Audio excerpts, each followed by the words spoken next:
was really a wonderful 3 hours with Mr. Amitabh Kant, Secretaries Mr. P.C. Modi, Mr. Ajay Bhushan Pandey, Mr. Joseph, Mr. Guru Prasad Mahapatra, Mr.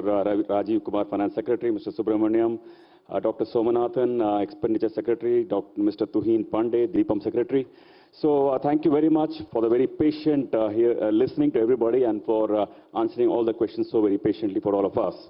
Now, I just have 5 points to talk to you at the end of the day. I was taking some notes as I was observing the evening. Number one, I think there is a broad consensus from everybody that it's a very fiscally responsive budget, and they have mentioned that what happens if they are not fiscally responsible, effect may come many years from now, and they wanted to avoid that. We all appreciate that a lot. Number two, I think in terms of being able to meet the tax collections numbers for this year, I think broadly there is a lot of optimism and all. I think we share the optimism because 10% sounds like we'll certainly get there. On a nominal side, probably could be better. The second point is on consumption. If there's anything that's been going around for the last 2 days, people say there's not enough boost for consumption, and really that was the need of the hour. Now, on that front, I must point out to all that there are two ways of boosting consumption. One is, of course, give the tax benefits. But the other way of doing it is through making investments. Why do I say that? Because, we're talking of investing 100 lakh crores in infrastructure over the next 5 years. Now, that infrastructure could be 100 airports that we're talking about by 2024. We're talking of housing. We're talking of clean energy. We're talking of modern railways, metros, logistics, airports. When 100 lakh crores is invested through that route, but that money too, end of the day, goes to a contractor. The contractor has employees. The contractor buys goods from somewhere to put the metro together. So all that cash too reaches the public, and that again brings back demand. But end of the day, at least through this route of creating consumption and creating demand, we do have 100 airports to show, and there are roads and highways to show, and therefore there is something real happening through that process. We really appreciate this way of creating and growing the economy.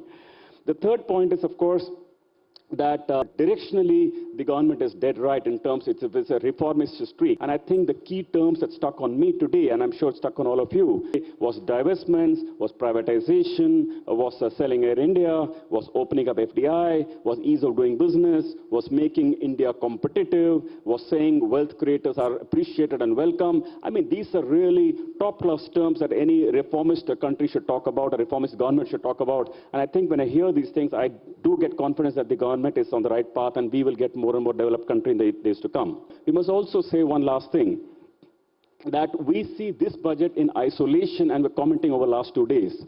But if you add back the commentary that came over the last 5 months, in September we heard of the corporate tax coming down straight away from 35% to 25%. NHB has a liquidity infusion of over 30,000 crores in the HFCs, to make them more alive.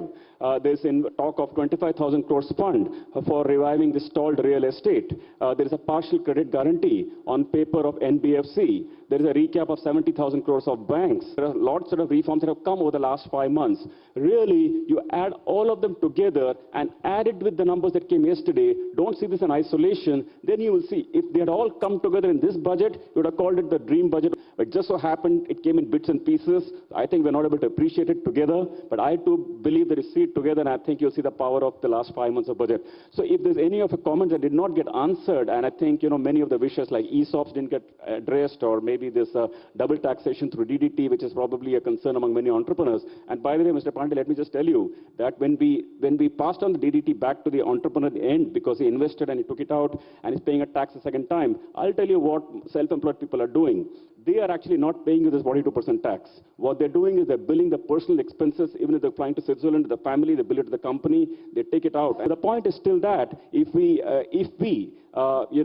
put all the pieces together of the reformist activity,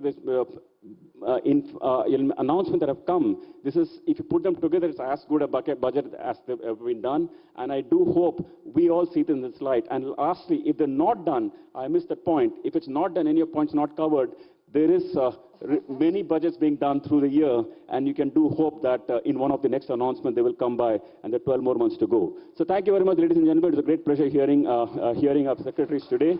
Thank you, Shireen. You did a wonderful job over 2 days. We really appreciate your work. And I think to CNBC TV18 and all of us, it was a great pleasure for all of us to partner with you. Thank you very much, ladies and gentlemen. Have a great evening.